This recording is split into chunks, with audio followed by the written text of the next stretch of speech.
Hello and welcome back to ARAH, the G.I. Joe Real American Hero Costume Club here on YouTube. I am your host and I am your founder, Wild Bill. And in this video series, we have been discussing Article 4, Offices. We just touched on the founders, co-founders, club advisors, the Sector Command Officer, and the Sector Command Executive Officer. In this video, I'm going to touch on the Sector Command First Sergeant, the Sector Command Personnel Officer, and the Sector Command Information Officer. Okay, so without any further ado, I'm going to read off their descriptions and explain their roles briefly. So the Sector Command First Sergeant is the officer who serves as the captain of the guard of this club. If you are familiar with the 501st or Rebel Legion or any of those other Star Wars clubs, they have what's called a COG, a captain of the guard. Well, simply put, the reason why I called this, or I named this role the Sector Command First Sergeant, is because Duke in the comics, in the cartoon, he's a first sergeant, and he's that guy that basically is doing this role. So I changed it up a little, and so yes, it is a captain of the guard role. It is, excuse me. It is the third in command. If I'm setting the founders and club advisors aside for a moment, of top brass, it is the third person in command if we're looking at it from a chain of command issue or scenario there. So they're the third in command. This role serves as the top brass officer who handles disciplinary actions brought to the attention of top brass, oversees club elections, and also I should have put in there, he is the guy who specifically deals with teams creations as well. All right, so it's an appointed position by the Sector Command Officer. Okay, let's break this down. First of all, disciplinary actions. Anytime a disciplinary action is brought to our attention, in other words, say for instance you have someone in your team that has broken the charter rules, and it's a serious violation. Now, and we'll go into that in the disciplinary stuff, but minor violations, you team leaders, you can handle that on your own, and you just let us know what happened, and we make a point of it, of notating it somewhere, right? We record it, right? So I guess, for instance, if you had someone who did something minor,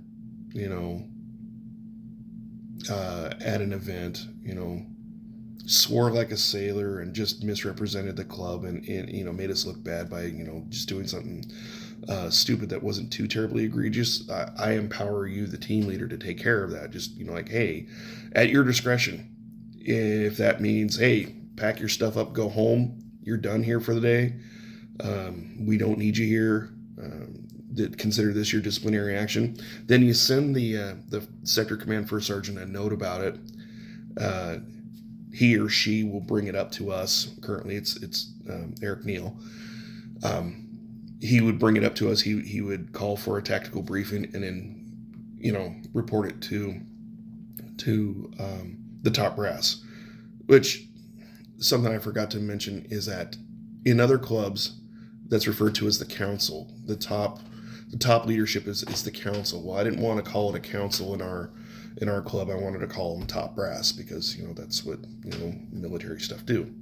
So the Sector Command First Sergeant deals initially with disciplines. Now, if these are egregious disciplinary actions, like it requires a court-martial, okay, you're going to bring it, you, the team leader, it's like, oh, we've got this. You get all your information together, you bring it to the Sector Command First Sergeant who's going to call an emergency tactical briefing and say, this is now a court martial.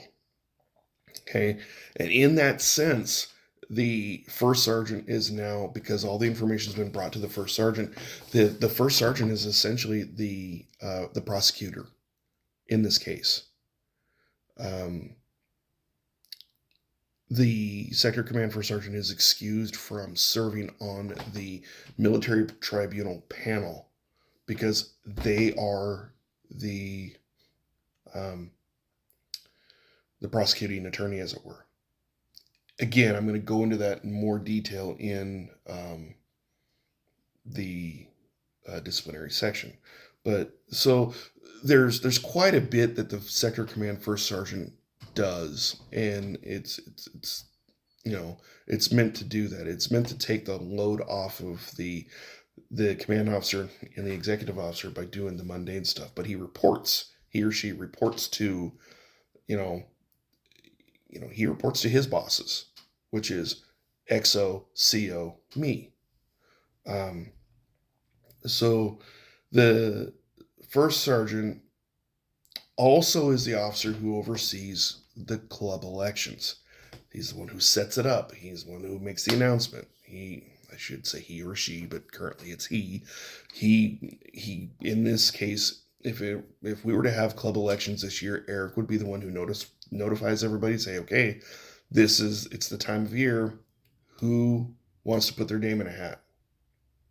And then he's going to oversee the election process. Likewise with teams, right? Some of you folks out there, you want to create a team, okay? And then like I've talked about with teams, okay, you've got all your information set up. You know what you're going to call yourselves. Well, we know what we're going to call you. You've got your team logo. You've got your team leader, your assistant team leader. You have your team members. You've enclosed all this information and you've sent it to the sector command first sergeant. Takes a look at it, make sure everything is as it should be, and if everything looks good, I empower the first sergeant to go ahead and create that team, with the caveat that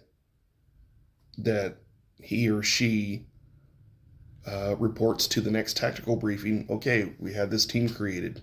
This is who they are. This is where they are. This is where they're located. And c'est la vie. That's just the way it is. So that's the first sergeant. The sector command personnel officer is the officer in charge of membership activities such as costume approval and maintains membership file records. This also is an appointed position. Okay, I've written this in here, but currently Devery is our personnel officer. So all of you know, Devery wasn't comfortable with all of you guys' personal information being in his possession. That's why it's on it. I have it as the club founder. I have it's in my personal possession, as in it's on my secured laptop. But in a perfect world, I had always seen the membership officer to basically be like membership officers from the Star Wars clubs. Why?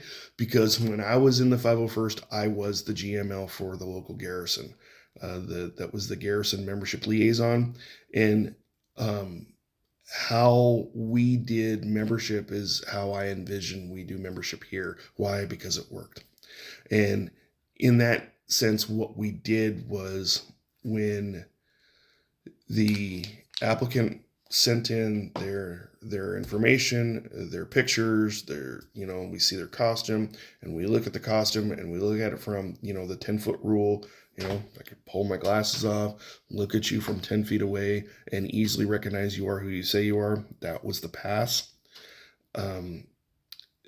That was the core of what the membership officer did, as well as record it, log it, and add it to the membership database.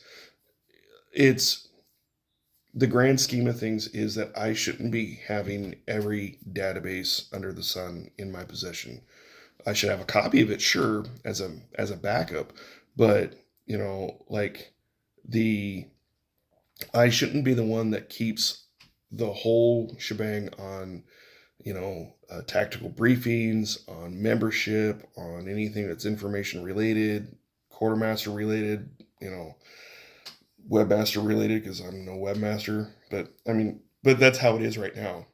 And again, any of you want to step up and assume any of these roles, next time we ask for whether you want to have elections, then say yes, and then say, I choose to step up. I will step up to do this. I would be happy to do, this, that, and the other. So that's what the personnel officer's job is to do, is to basically judge the incoming costumes when they're submitted and serve as a member on the tactical briefings, and when need be, a member on court martials, the military tribunals. And so I was going to do the information officer in this video, but it's running long. So I'm going to hold off. I'm going to do information in the next video, okay? Just so that I'm being sensitive to your time and all that. So with that said, if you have any comments, questions, or concerns about what a first officer or the personnel officer does, drop them in the comments below there, and I'll be happy to address them. I mean, if you're interested in maybe having one of these roles and you still have questions about that role, please drop them in there so that I can explain my master vision of how I see these roles being played out. And whatever ideas that you have that you could bring to the table, drop them in the comments, please. So with that said, I'm going to say yo Joe, Cobra, knowing is half the battle, and have a great day, and we will definitely talk to you soon. Okay, have a good day. Bye.